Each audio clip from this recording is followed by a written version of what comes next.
waterfront brick-making factory, which had made the family wealthy for a short time.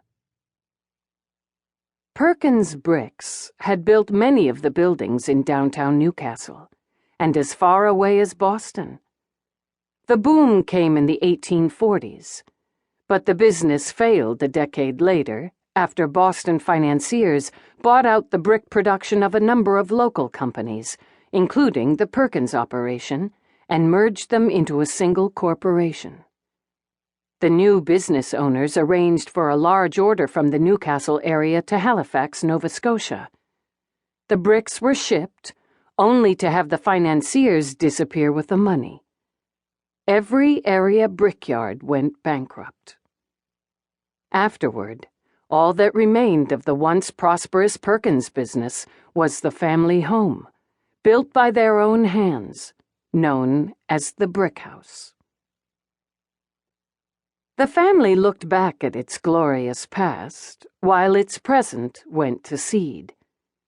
By the 1870s, the decade before Fanny's birth, the family had turned to dairy farming for its sustenance.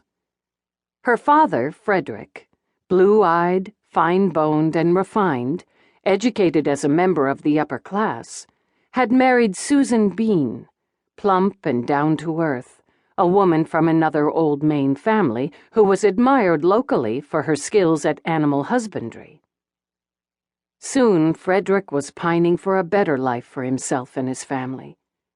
He and Susan moved to Boston, where his brother Augustus had established a law practice. Frederick took a job as a retail clerk at a Boston department store. That was where Fanny was born, at a house on Joy Street. But Frederick found his prospects in Boston unpromising. In 1882, he moved his family, this time to a fast-growing and gritty industrial city, Worcester, Massachusetts, some 40 miles west of Boston. It was a place where a newcomer could afford to launch a business of his own. With a partner, George S. Butler, he opened a stationery and office supply store, prospering as the city's business base developed. In 1884, when Fanny was 4 years old, Frederick and Susan had a second child, Ethel.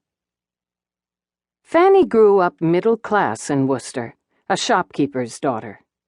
While her father built his business, they lived in boarding houses before finally settling into a comfortable frame house in an upper-middle-class neighborhood. Staunch Congregationalists, they were faithful churchgoers.